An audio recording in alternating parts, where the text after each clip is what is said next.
Hey guys, what's going on? Megan here. All right, how to stop procrastination. I've suffered with procrastination my entire freaking life, mainly because I have severe ADHD. I'm the poster child for ADHD. And I had ever since I was a child, right? And then counselors worked with me when I was younger. They tried everything, right? So I'm gonna make this video based on what I found worked in all of my years of experience. Obviously, I was able to conquer and overcome my limitations by accomplishing so much in my lifetime. How was I able to do it? I'm going to show you guys. But anyway, enough licking my own balls. Time to get back to this video. Now, let's start with Adderall, right? Basic medication, Adderall, Ritalin, whatever. So it's easy to implement. It directly increases dopamine, but it is not without side effects, and it is not sustainable. You guys know I'm not a big fan. Again, no medical advice. I can't give medical advice, so that's just my opinion. But you guys know I'm not a big fan of relying on things that are, one, not natural, and two, things that do not directly address the root cause. Yes, Adderall increases dopamine in the brain, but you have to address the root cause. Why do you have low dopamine in the brain in the first place? And also, I don't like solutions that are not sustainable, right? If you use Adderall to treat your ADHD or to treat your procrastination issues, then you're going to be on it for the rest of your life pretty much, right? To me, that's not sustainable, because what happens when you're without Adderall? Now, of course, if you live in a developed country, you're always going to have access to it. But again, I don't like relying on man-made stuff as a crutch for my problems, especially when the side effects are high and if it's not a life or death scenario. If it's a life or death scenario, then screw it, right? I'm hopping on everything. But other than that, I try to avoid drugs and medication. I don't like relying on big pharma for my masculinity or my productivity, right? So I'm going to put that at D tier. Now, would my life have been a lot easier if I got on medication? Of course, right?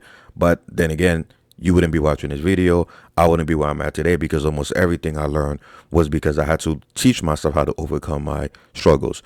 It's easy to pop a pill and fix everything overnight, but then again, you don't learn anything, right? So next, divide and conquer, breaking up the task into small chunks, right? I'm going to put that in S tier, right? That's one of the best things you could do to beat procrastination. I remember back when I had to write long ass papers, and obviously you guys know me, I would wait till the last minute and try to do everything the night before.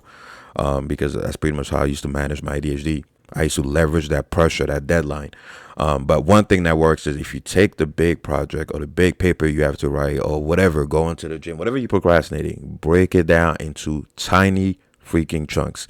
It's going to make it so much easier to get it done, simply because now you're not thinking, oh, I have to write freaking 1,000 pages. You're thinking, I just have to open my laptop. I just have to write my name and the date at the top, right? Break down the task into as few steps as possible. And the reason why I'm using Alexander the Great here is because you guys know that's my idol. That's one of the greatest generals who ever lived, one of the greatest tacticians ever, if not the greatest tactician. And that was one of the big reasons for his success. He was, obviously every general used divide and conquer tactics, but he was really, really good at leveraging the divide and conquer tactic, both in his campaigns and also in individual battles. All right, so divide and conquer, S tier. Next, make the task as simple as possible. So easy that even a caveman can do it. So that's very similar to the divide and conquer tactic. So if you have to write a long paper, or you have to go to the gym, or you have to walk your 10,000 steps, or whatever it is that you're procrastinating, make the beginning of that task as easy and simple as possible. Again, it could be as simple as, instead of going to the gym, just say, I just got to put my keys in my pocket. Right? Instead of walking your 10,000 steps, just say, I got to put my shoes on. Right? Make it as easy as possible to get started. So I'm going to put that at A tier. Next, the Pomodoro technique, right? Very popular technique in productivity circles. All it is you pretty much give yourself about 20 minutes of uninterrupted work, no distractions, nothing. And after the 20 minutes, you can relax for about 5 minutes, and then you repeat the process, right?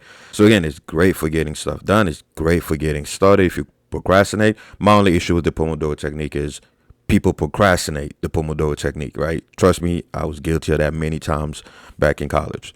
I would literally procrastinate using a procrastination beating tactic, right? So that's why I'm not going to put it too high. I'm going to put it at B tier, right? It's still good though. Next, burning the boats. Again, something that I learned from military history. You guys know I'm obsessed with military history, but burning the boats. So that means putting yourself in a situation where you have no choice but to complete the task, right? So what I used to do back in college is I would literally go to the library with only a piece of paper and a pen. No phone, no laptop, nothing to get me distracted. I would go to the library, and the only thing I could do was write.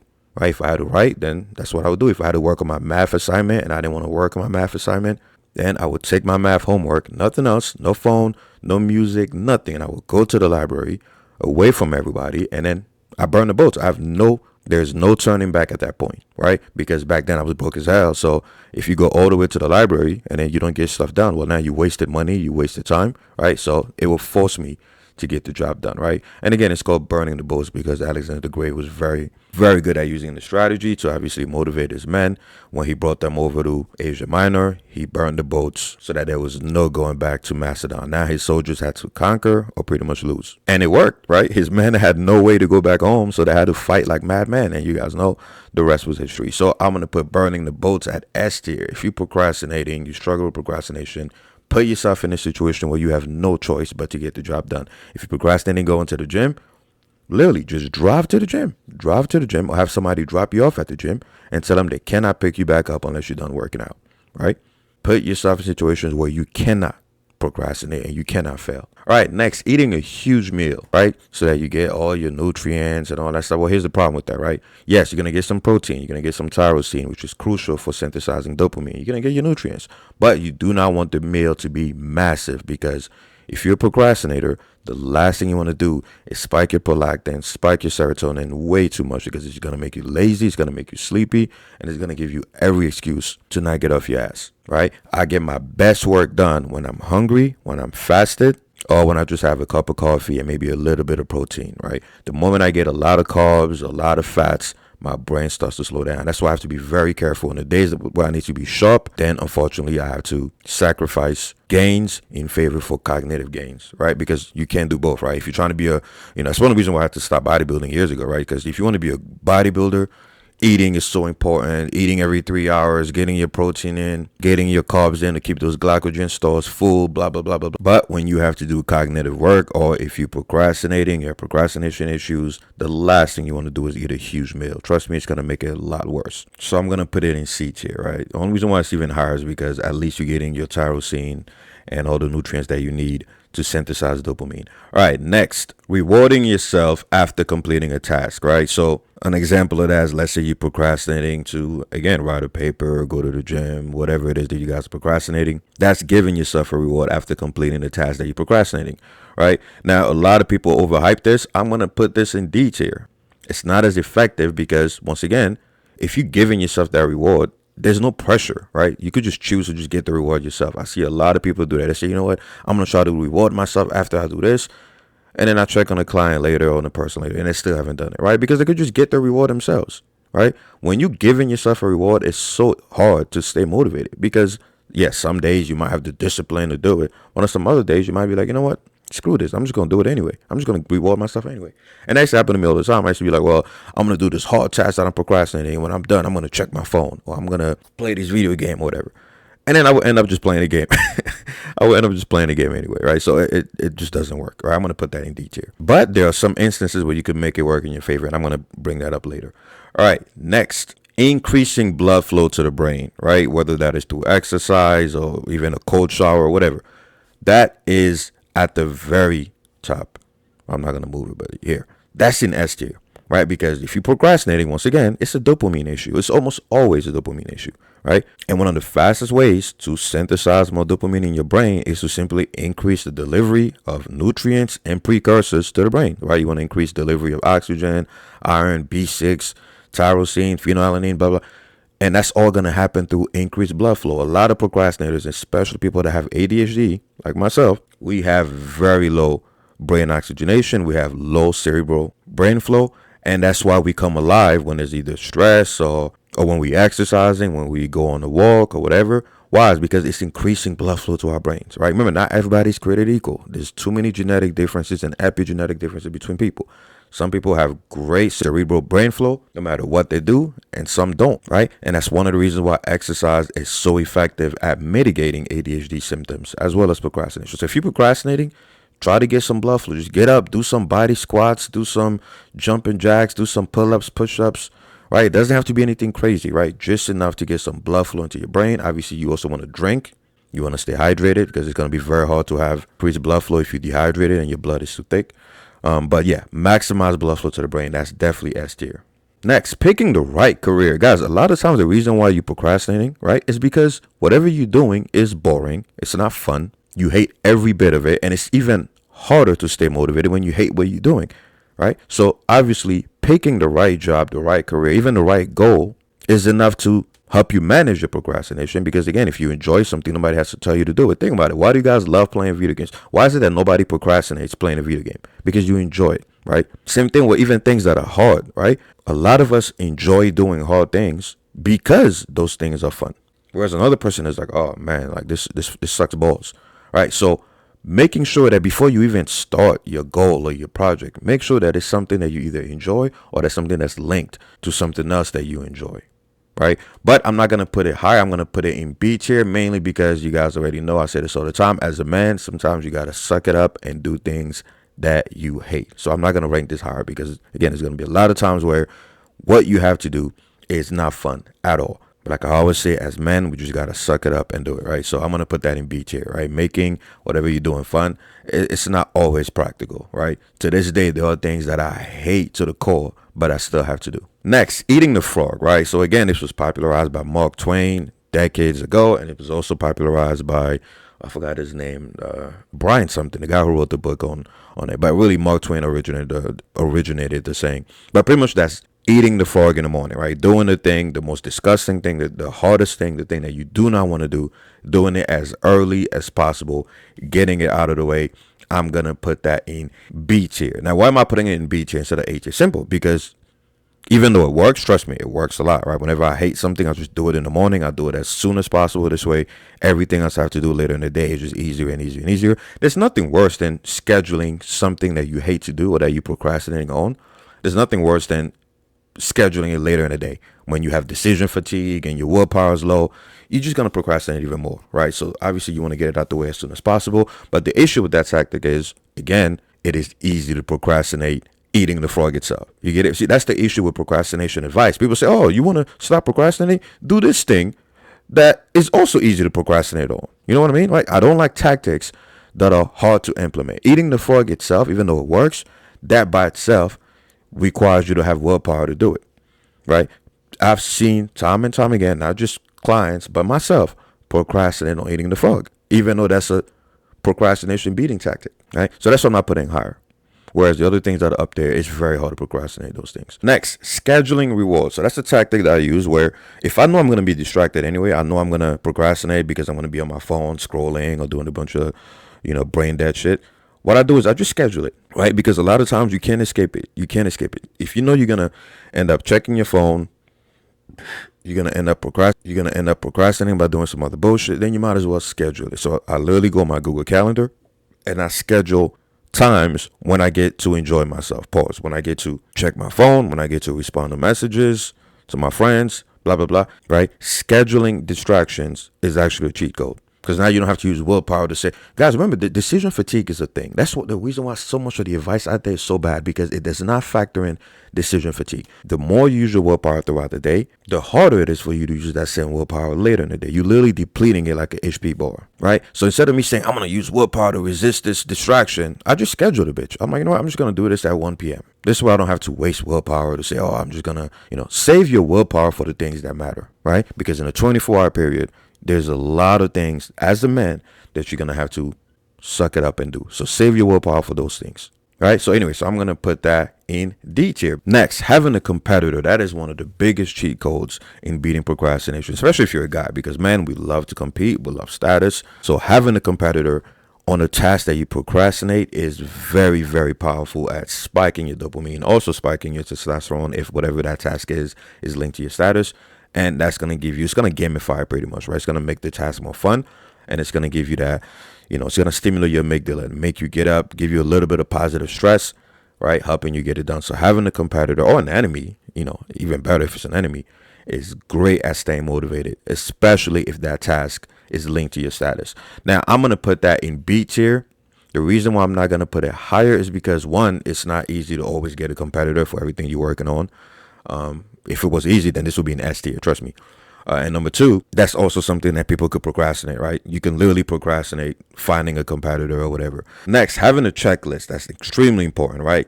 especially if you visual, right? Because we get that dopamine boost whenever we check things off of a list. I don't know about you guys, but for me, it works like wonders, right? I have a checklist for everything. It divides and conquer the project, and it makes it as easy and as low IQ as possible, right? Break down the task into many little steps that are easy to implement, and then have a checklist. I cannot stress this enough.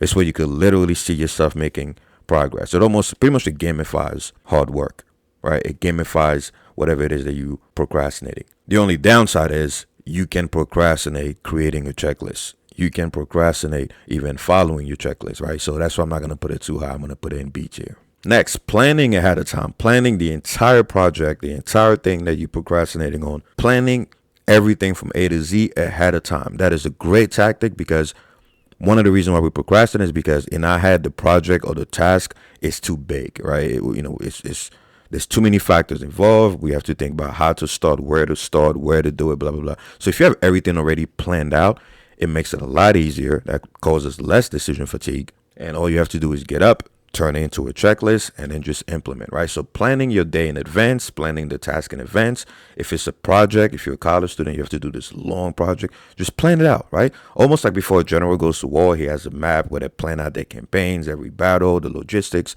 same thing. Plan everything out. This way you can actually see the entire project before it's even completed. And then that's also going to make it easier for you to turn into a checklist and blah, blah, blah. But again, the only issue with that is, you guessed it, you can procrastinate planning by itself, right? That by itself can be procrastinated. So even though it's a very effective tactic, it is still prone to procrastination in itself, right? So I'm going to put in B tier. Next, taking testosterone, taking steroids, TRT, whatever.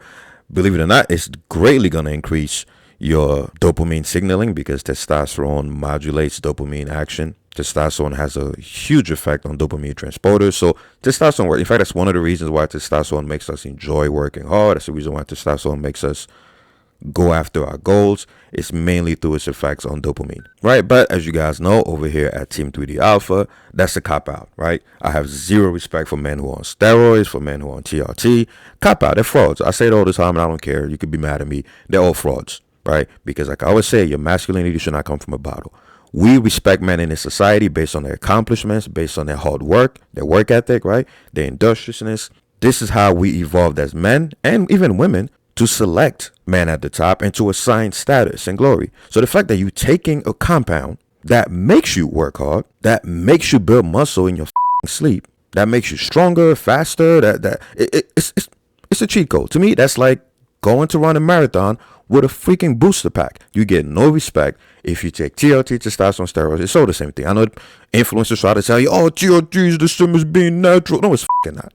No, it's not. I don't care if your levels are in the natural range. You're getting it from an exogenous source. You don't have to produce it yourself, and you are almost useless without it. Once you start taking it, I can't even tell if your competence comes from you or from the drug. So again, even if testosterone works at making you work harder and blah, blah, blah, to me, I'm putting that at F tier, simply because I value honor and competence above all else. The moment somebody is on TRT, on steroids, I lose so much respect for them. Unless, like I said, unless they fall into the three categories I always talk about, right? Medical exemption due to accident or genetic disorder, cancer, whatever. If they're in a life or death job, so military, firefighter, police, whatever. Or three, if they're elite, top level professional athletes. Those are the three categories where if you're on TRT or steroids, you get a pass, right? Because you pretty much don't have a choice. But everybody else, clowns, frauds, can't stand any of them. You wouldn't respect somebody who rents a Lamborghini. You wouldn't respect somebody who has fake six-pack abs on. You wouldn't respect somebody who puts synthol in his muscles and has fake muscles. So why would I respect somebody who has fake masculinity and who built everything that he has off of a compound which gives him a ridiculous advantage over his competition? No. All right, next, having a friend help you out on a project or whatever it is you're procrastinating, right? So doing it as a team, doing it with your friends, that's very helpful, because if you guys notice, the most boring activity becomes fun when you're doing it with friends, right? I mean, we evolved as a social group, as social species. So we went hunting together, we went fishing together, gathering together. Humans are social creatures. So activities are very fun when you're doing it with people. Even going to war, if you speak to a lot of war veterans, they will tell you they were in some of the worst places on earth, in the worst situations, but because they had a platoon there, they had their friends there, it made it a lot enjoyable. A lot of guys were even laughing. If you look at if you study World War II, a lot of these guys were laughing while in the trenches, which blows my mind. But anyway, having a friend help you on a task is going to make it easier for you to get it started. It's going to gamify it. It's going to make it more fun. Again, the issue with that is you're not always going to be able to have a friend help you out with everything. And sometimes as a man, you just got to suck it up and learn how to do things yourself, right? You're going to have to learn how to go to the gym yourself, learn how to start projects yourself, learn how to start your business yourself, right? So even though it works, it helps you beat procrastination, I'm going to put that at C tier, right? Because again, it's not sustainable. It's not something you could do your whole life. Sometimes you're going to have to walk the path alone as a man. Next, having some form of punishment, having somebody punish you if you do not do that task. So that's a tactic that I used a lot. What I would do is I would give a friend or an acquaintance, I would give them money, right? I was broke at the time. So for me, $20 was a lot. So I'd be like, here's 20, or it could be 50, it could be 100, right? Based on, again, depends on how broke you are. Pick an amount that you don't want to give to somebody. Go to them and say, hey, I'm going to give you this $100 bill. Let's pretend it's $100. So I'm going to give you this bill. And if I don't finish this project by 3 p.m. or by 4 p.m. or if I don't go to the gym by this time or if I don't get my 10,000 steps or whatever it is that you're procrastinating, tell the person that they get to keep that money if you do not complete the task. Obviously, make sure it's somebody you could trust. Don't give it to some homeless guy who's going to run away with it, right? But that is a great tactic at forcing you to get something done because, one, it's going to increase dopamine. Two, it's going to stimulate your amygdala. It's going to make you nervous. It's going to release noradrenaline. And adrenaline, it's going to make you get stuff done. Trust me. As long as you pick an amount you do not want to lose. Right. So if you're multi-millionaire, don't be like, oh, I'm going to give you $1,000 because what's $1,000, right? But pick an amount that you don't want to lose, right? And give it to a person. Also, don't pick an amount that's so big that if you don't get it back, you're going to go broke and you're going to get evicted or something. But pick a reasonable amount that you don't want to lose. Give it to a person that you trust and tell them they can only give it back to you if you complete the task. Trust me. As long as you pick the right amount, this strategy works. But it is not sustainable. You're not always going to have somebody to hold you accountable. Like I always say, as a man, you're going to have to walk the path alone sometimes. So even though this is such a powerful tactic, I have to put it in C tier, right? It is not sustainable long term. Next, boosting dopamine. Guys, all of this comes back down to dopamine. So anything that increases dopamine significantly, that is, not no low 5% boost, huge increases in dopamine, that's going to go in the S tier, right? If you're procrastinating or if you have severe ADHD or if you have the warrior gene, watch my video on the warrior gene if you're not familiar with it. It all comes back down to dopamine, right? So anything that increases dopamine, whether sunlight, sleep, good diet, vitamins and minerals, boosting testosterone, getting enough tyrosine in, enough fatty fats, enough fish, enough omega-3s, blah, blah, blah, that's going to go in S tier. Hands down. Next, now I call this productive procrastination, right? And there's many other names for it, but that's what I call it because I used to use this technique a lot when I was in college. You guys notice how when you procrastinate on something, you end up doing something else to kind of get your mind off of it, right? So you end up cleaning or you end up washing dishes or doing a bunch of shit that you don't even want to do anyway, but somehow it becomes fun. I've leveraged this a lot in my life to get things done. So what I would do is I would create a bigger goal than the one I'm trying to accomplish. And procrastinating that bigger goal makes me do the very task that I was trying to procrastinate, right? So let's say you have to walk 10,000 steps today and you don't want to do it. Make it a goal for you to, let's say run for 10 miles or 5 miles, right? Or whatever. Or let's say you have to write a paper that you don't want to write. Create another goal that says, I don't know, make a PowerPoint slide or something. Long story short, just come up with a goal that's optional, but that's also bigger than the one that you're trying to accomplish. And because you're going to end up procrastinating that bigger goal that you just set, that might even force you to get started on the task you're procrastinating. I've done this a lot. In fact, that's one of the ways, that's one of the many reasons why I had to pursue so many degrees, because I couldn't find a motivation to complete one. When I had to go for my associate degree, I couldn't find a motivation to get one associate. So I went for 2, and that wasn't enough. So I went for 3. Having to do 3 associate degrees at the same time put so much pressure on me that eventually I got the dopamine, I got the stress, and I got it done, right? Because I would literally procrastinate one project by working on another project. And then when it was time to work on the other, paper from this degree, then I would procrastinate it by working on the other one. So I was pretty much stuck in a situation where even when I'm procrastinating, I'm still productive in the end, right? Same thing when I had to go for my bachelor degrees. I had to do, first, the goal was to just get 1. That wasn't enough, so I went for 2, right? Both finance and management. Having so many things on my plate made it so that even when I procrastinated, I ended up having to do something else that was less intimidating, right? Not to mention that it gave me a lot of stress and a lot to do all at once, which made it a challenge. And you guys know, if you have ADHD, that is one of the number one ways to combat it, is to make the task challenging, make it hard, but still achievable. So this I'm going to put in B tier. The reason why it's not higher is because, again, you could procrastinate that as well, right? You could procrastinate both the newer, bigger project and the original one. So it depends on the person. For me, this worked well, though. Next, thinking of the big picture, right? Linking whatever it is that you have to do to your ultimate goal, whatever your goal is, whether it should be a champion fighter, a billionaire, get your degree, or whatever your goal is, right? Try to link whatever task you're procrastinating to your end goal. Because once you see the connection between what you have to do next and the long-term goal, it makes it easier for your brain to get that dopamine, right? Because a lot of the reason why we procrastinate is because, especially if you have ADHD, is because we lose sight of the bigger picture, right? Our brain has a very steep future discounting curve. When the reward is too far away, we lose interest, right? So you got to find a way to make the reward more immediate, or linking it, thinking of the long-term payoff. Now I'm going to put that in C tier because even though it's important, right? For some people, it just doesn't work. If the reward is 10 years away, if your ADHD is severe, that's a lot of times that's not even enough to give you enough dopamine, depending on how steep your future discounting curve is. For me, it's really bad. Like, I need immediate reward. So this doesn't work all the time for me. I could visualize my future all I want. Like, if the reward is not immediate, if the stress is not immediate, I don't act on it. Next, the law of momentum, the law of inertia, making sure that whatever task that you're trying to do is as easy to start as possible. And I put the clip of pushing a car, right? It's like pushing a car. Very hard at the beginning, gets easier and easier as you start pushing. That is extremely important when you're procrastinating. You want to make that task so easy to start, right? I call it the law of zero, right? Never do zero. So if you have to do 10,000 steps, just tell yourself, I'm only going to do 5 steps. Get up and start doing 5 steps. Just 5. I guarantee you, once you get up, you're going to end up doing more. If you have to go to the gym and do a full body workout, which takes 30 minutes or an hour, just say, I'm just going to go to the gym today and just do 10 minutes and drive back home. Today's a lazy day. I don't feel like doing anything. Just 10 minutes.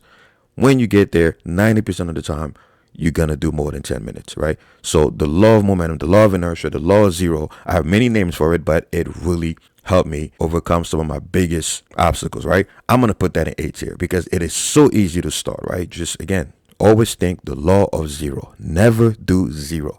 Whatever your task, if it's writing a 300-page book, just say, I'm just going to write the first page. Or just say, I'm just going to write the title. Or I'm just going to write the first sentence or the first word. I don't care what it is. Never do zero. More often than not, you're going to get started. That momentum is going to kick in and you're going to say, you know what, let me just do more. The only reason why it's not in S tier is because somehow some of you recharges are going to find a way to procrastinate this as well, right? And there's another reason why it's not in S tier, but I'll talk about that later. All right, next is creating outlines and templates, right? So whenever you have to do a big task that you're procrastinating, just do the template, right? Do the outline. So let's say you have to write something, write a paper or do your math homework, whatever. Just do the outline, do everything around it. It's almost like building a house, right? They don't just go and start building the house, right? They first put the foundation and the scaffolding and all this stuff, right? So depending on how big the house is, of course, but put structures and outlines around whatever you have to do, right? So it's almost like planning it ahead of time, but not really doing it, right? It's easier to edit than to write. I always say that it is easier to edit than to write, right? So if you have to write a big paper that you don't want to write, just start writing a bunch of bullshit. Rough draft. Just write randomly. Don't care about the grammar. Don't worry about if it makes sense. Just keep brainstorming. And then later on, when you have more dopamine, you can go back and actually edit and add some meat to the bones, right? So create the bones first, the skeleton first, and add the meat later. That is the great tactic if you're procrastinating. But it does not apply to everything. So I'm going to put that in B tier, right? It does not apply to every situation. Next, boosting testosterone. Obviously, you guys know that is the epitome of everything. There's a reason why I don't shut up about testosterone. Every problem you have as a man, if not 99.99999% of your problems, will be fixed if you maximize testosterone signaling, right? Net androgen status. So it's not just testosterone, like I always say. That's your androgen receptor, your DHT, lowering your prolactin, lowering your cortisol, lowering your estradiol, blah, blah, blah, right? If you maximize your net androgen status, you will not have to worry about motivation because you're going to be so thirsty for conquest, so thirsty for victory and competition that you won't even have time to procrastinate, right? That's why we come alive when we challenge. That's why we come alive when there's a deadline or when there's an enemy or competitors, because it really fires that part of your brain, especially your amygdala. It fires it up and makes you very sensitive to status. The higher your testosterone is, the harder it's going to be for you to procrastinate on things that have to do with your status, right? Because you could have high testosterone, and if a task does not affect your social status immediately, you can still procrastinate, right? So that's the caveat. So I'm going to put that in S tier. Boosting, maximizing your testosterone is the solution to almost everything. Also, having high testosterone increases your standards, right? A lot of you guys are comfortable procrastinating because, again, you low T, you don't care. You're like, oh, if I fail this, oh well, my status is not threatened, whatever. No, boost your T. It's gonna make you a jerk when it's too high, but there are ways to leverage that, right? I mentioned that before because it's gonna make it too competitive. So you really want to find that balance, right? The inverted U curve. But anyway, last but not least, gamifying your life. That is the ultimate cheat code when you're dealing with procrastination. Gamify your life. There's a reason why we don't need procrastination to play video games, because video games are designed to get us addicted. So find the task that you're about to do and that you're procrastinating, find a way to gamify it. Get rewards, make it challenging. You could download the app called Habitica. I use that app often. But another thing I do is I create my own gaming systems, right? Because I was a video game addict for so long that I know how to gamify pretty much anything, right? So gamify your life. That's going to really help you dominate, take on any challenging task, because now it's fun. Now it's like an RPG character that you have to level up. So I'm going to put that in S tier as well. All right, guys, hope the video helps. Like, subscribe, buy the ebook, buy the testosterone ebook, buy the HSP training book, support the channel. I'm out of here.